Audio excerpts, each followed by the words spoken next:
দক্ষিণ ইয়েমেনের বিভিন্ন পক্ষের মধ্যে সংলাপের আহ্বান জানিয়েছে সৌদি আরব।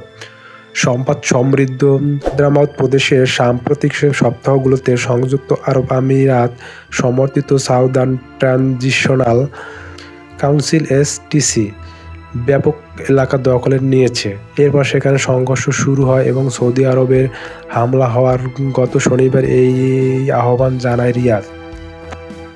এ নিয়ে সামাজিক যোগাযোগ মাধ্যমে একটি বিবৃতি দিয়েছেন সৌদি আরবের পররাষ্ট্র মন্ত্রণালয়। এতে দক্ষিণ অঞ্চলের সব পক্ষকে একত্র করে বিরোধের ন্যায্য সমাধান নিয়ে আলোচনা করতে বলা হয়েছে।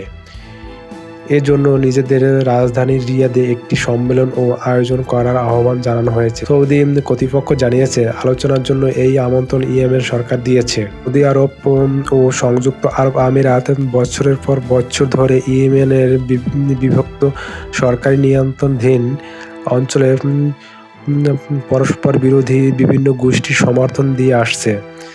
এসটিসির সাম্প্রতিক আক্রমণ রিয়াদকে ক্ষুব্ধ করে এবং তেল সমৃদ্ধ উপসাগরীয় এই দুই শক্তিকে মুখোমুখি অবস্থানে এনে দিয়েছে। এই সপ্তাহে সংযুক্ত আরব আমিরাতে একটি কথিত অস্ত্র চালানোর বিষয়ে একাধিকবার সতর্কবার্তা ও বিমান হামলার পর সৌদি নেতৃত্বাধীন জোট গত শুক্রবার নতুন করে ব্যাপক হামলা শুরু করে।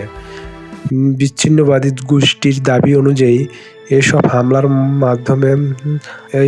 মাধ্যমে হাদ্রামাউতের আল-খাস সামরিক ঘাঁটিতে বিমান হামলাও ছিল, যাতে অন্তত 20 জন নিহত হয়েছে। এইসব হামলার মাধ্যমে হাদ্রামাউতের আল-খাসা সামরিক ঘাঁটিতে বিমান হামলাও ছিল, যাতে অন্তত 20 জন নিহত হয়েছেন।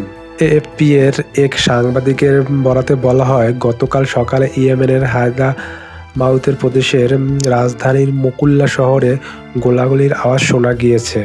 প্রদেশের সেইউন শহরে শুক্রবার জোটের হামলায় বিমানবন্দর ও একাধিক সামরিক ঘাঁটিতে আঘাত করা হয়েছিল। শহরটির বাসিন্দারা জানিয়েছেন, গতকাল সকালে তারা গোলাগুলির আওয়াজ এবং সংঘর্ষের শব্দ শুনতে পেয়েছেন। এসটিসি এখন স্বাধীনতা ঘোষণা করে একটি পৃথক রাষ্ট্র গঠনের চেষ্টা করেছেন, যা আরব উপদ্বীপের সবচেয়ে দারিদ্র রাষ্ট্রকে দুই ভাগে বিভক্ত করবে। শুক্রবার বিচ্ছিন্নতাবাদী স্বাধীন রাষ্ট্র ঘোষণা করার উদ্দেশ্যে 2 বছরের একটি অন্তর্বর্তীকালীন সময়সূচি শুক্রবার ঘোষণা করেছেন।